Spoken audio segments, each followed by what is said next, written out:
Report, DD news. और पिछले 11 वर्षों में भारत ने डिजिटल सशक्त समाज और ज्ञान आधारित अर्थव्यवस्था की दिशा में उल्लेखनीय प्रगति की है। देश ने न केवल दूरदराज गांवों तक इंटरनेट पहुंचाया, बल्कि डिजिटल प्लेटफॉर्म के माध्यम से सार्वजनिक सेवाओं की आपूर्ति में भी क्रांति ला दी है।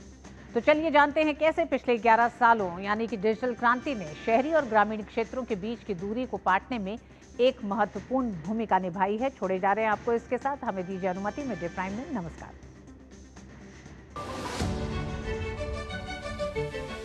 अलग अलग क्षेत्रों की तरह भारत ने डिजिटल क्षेत्र में भी काफी तेजी से विकास किया है। 2022-23 में डिजिटल अर्थव्यवस्था ने भारत की राष्ट्रीय आय में 11.74% का योगदान दिया और ये अनुमान है कि 2024-25 तक ये बढ़कर 13.42% तक पहुंच जाएगी। तकनीक आधारित भारत की बीते 11 वर्षों पर आइए डालते हैं एक नजर। मार्च 2014 में 93.3 करोड़ टेलीफोन कनेक्शन थे। अक्टूबर 2024 में बढ़कर 118.87 करोड़ टेलीफोन कनेक्शन हो गए। ग्रामीण क्षेत्र में कनेक्शन 37.78 करोड़ से बढ़कर 52.73 करोड़ हुए। बीते 11 वर्षों में इंटरनेट कनेक्शन 25.15 से बढ़कर 96.96 करोड़ हुए। ब्रॉडबैंड कनेक्शन मार्च 2014 में 6.1 करोड़ से बढ़कर अगस्त 2024 में 94.92 करोड़ हुए। बीते 22 महीनों में देश में 4.74 लाख 5G BTS लगाए गए। देश के 99.6% जिलों में 5G सेवाएं उपलब्ध हुई। देश में 116 करोड़ से अधिक मोबाइल उपभोक्ता बने। इंटरनेट यूजर्स की संख्या 11 वर्षों में 285% तक बढ़ी। देश में डेटा की कीमत 308 से घटकर 9.34 रुपए प्रति जीबी हो गया। जनवरी 2025 तक 2.14 लाख से ग्राम पंचायतों में हाई स्पीड इंटरनेट सेवा उपलब्ध हुई। देश में मोबाइल गवर्नेंस को बढ़ावा देने के लिए एकीकृत प्लेटफॉर्म उमंग लॉन्च किया गया।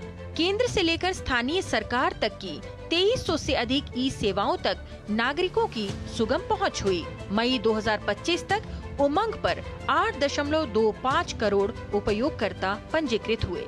ग्रामीण भारत को डिजिटल रूप से सशक्त बनाने के उद्देश्य से पीएमजी दिशा की शुरुआत हुई।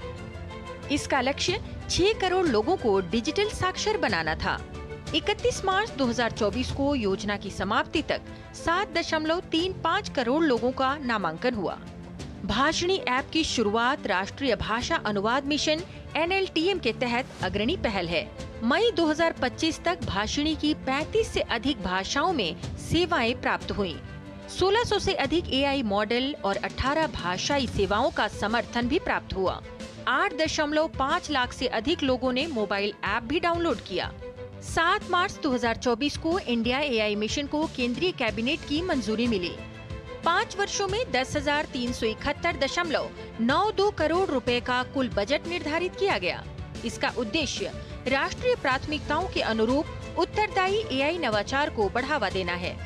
30 मई 2025 तक भारत की राष्ट्रीय कंप्यूटिंग क्षमता 34,000 GPU के पार हो गई। इंडिया सेमीकंडक्टर मिशन का उद्देश्य देश में मजबूत सेमीकंडक्टर व डिस्प्ले निर्माण पारिस्थितिकी तंत्र विकसित करना है।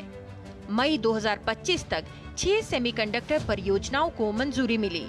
इन 6 परियोजनाओं में 1.55 लाख करोड़ से अधिक का निवेश किया गया। Bureau report, DD news.